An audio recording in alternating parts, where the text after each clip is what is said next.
Bonjour. Bonjour. Alors vous êtes le président de la section Union de la presse internationale au niveau de la Guinée. Comment se porte votre pays et votre section?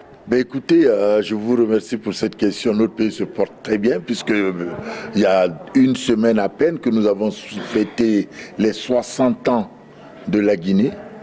Les 60 ans qui dit long, qui dit beaucoup pour les francophones, puisque en 1958, la Guinée était la seule colonie qui a dit non à la communauté française et du coup qui a donné accès à l'indépendance de la Guinée. Et cette année, avec le président Alpha Condé, on s'est dit qu'un être humain, une nation qui a 50 ans, cela doit être fêté de façon digne. Et le président a pu inviter un chef d'État africain à venir en Guinée pour assister, commémorer avec les Guinéens les 60e anniversaire de la Guinée. Alors du côté de l'UPF, ça va. On est revenu une quinzaine de personnes pour assister. Une grande section. Une grande section, puisque au jour d'aujourd'hui, nous comptons 150 membres en Guinée. Et du coup, les 150 membres ici à Erevan, nous sommes venus 15. Une grande délégation guinéenne pour représenter toute la presse guinéenne pour faire écho des assises de Yerevan quand nous allons retourner. Alors, avant de parler de ce qui se passe normalement ici en Arménie, à Erevan, je voulais un peu rebondir sur votre pays. Oui. Est-ce qu'il y a encore de jeunes Guinéens qui se reconnaissent de Sékou Touré?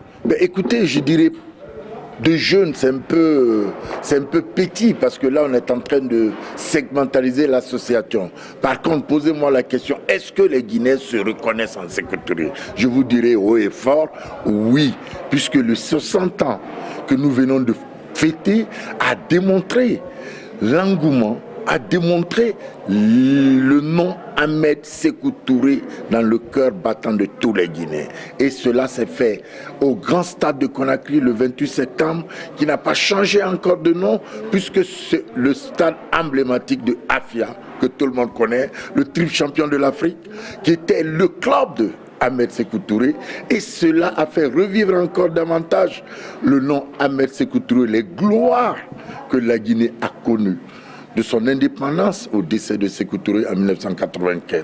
Alors, pour ses pères fondateurs ou ses pères qui ont donné l'indépendance à la Guinée, il ne fallait pas les oublier.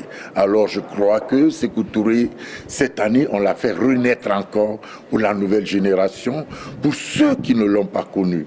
Moi, j'étais encore tout petit, mais ceux qui ne l'ont pas connu, nos enfants, aujourd'hui, connaissent qui fut l'homme.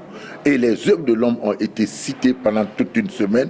Et je crois que durant toute l'année 2018, ça serait l'année du président Ahmed Sékou Touré en République de Guinée. Président Koné, ça sera presque mon avant-dernière question. Comment se porte la presse au niveau de votre pays? Est-ce que les journalistes sont libres d'écrire, de s'exprimer librement? Je dirais la liberté d'expression. La Guinée n'envie à aucun autre pays sur le continent. Je vois ça, je vous dis que la Guinée n'envie à aucun autre pays. Ouais. Je ne dirais pas que nous sommes les champions, ouais, mais nous ne sommes pas dans le peloton. Pourquoi? Parce que, écoutez, l'année dernière, on était en Guinée. On a reçu 500 journalistes de l'UPF en République de Guinée en 2017. Pour vous dire que c'est le chef de l'État en personne qui était là à la clôture des assises de l'UPF, pour vous dire un peu l'importance que la Guinée, aujourd'hui, sous le président, le professeur Alpha Condé, donne à la presse. Et aujourd'hui, aucun journaliste guinéen, je vous dis bien, n'est en prison. Depuis la mandature du chef de l'État, depuis 2010 jusqu'à nos jours, aucun Guinéen, aucun journaliste guinéen n'a été arrêté, emprisonné. Et aucun journaliste, que ce soit guinéen ou pas, exerçant son métier en République de Guinée, n'a été inquiété par les autorités à cause de son opinion liée à son travail. Alors, je vous dis, vous savez, l'être humain, on est insatiable. Mais sur ce, je peux dire que la Guinée, nous tendons vers de l'avant et nous tendons pour le meilleur. Président Koné, ce sera ma dernière question, une question à 1000 balles. Vous savez très bien que l'Afrique de l'Ouest est toujours présentée comme étant une sous-région regorgeant des pays de l'immigration. Oui. Alors, quelle est votre analyse par rapport à cela? Nous sommes dans un pays, l'Arménie, où il y a eu des génocides, où il y a eu aussi beaucoup dans ces pays qui sont partis dans l'immigration. Quelle est votre analyse par rapport à tous ces jeunes Africains qui quittent les continents et qui vont voir ailleurs? Ben écoutez, moi je ne les blâme pas, mais j'ai tendance à toujours dire aux jeunes qui veulent partir, essayons encore à croire à nos pays, essayons encore à croire à nos politiques, mettons-nous à l'œuvre, parce que travailler, si on peut développer quelque chose sur le continent, dans son pays, je pense que c'est l'idéal. Mais ceux qui veulent partir, qu'ils essaient de choisir le moins d'y aller. Parce qu'on peut aller sur plusieurs façons d'y aller. On peut suivre son curriculum scolaire, aller à l'université et finir, aller dans une ambassade, demander de façon formelle un visa pour aller. Mais éviter de passer par des chemins avec des délinquants, des bandits de grand chemin, des trafiquants d'hommes pour se faire tuer ou se faire massacrer dans l'océan. Je suis contre. Mais l'immigration, si vous voulez, ça a été l'un des fléaux depuis le monde est le monde, comme je peux me permettre, les gens se sont toujours déplacés. On a vu comment les États-Unis ont été peuplés.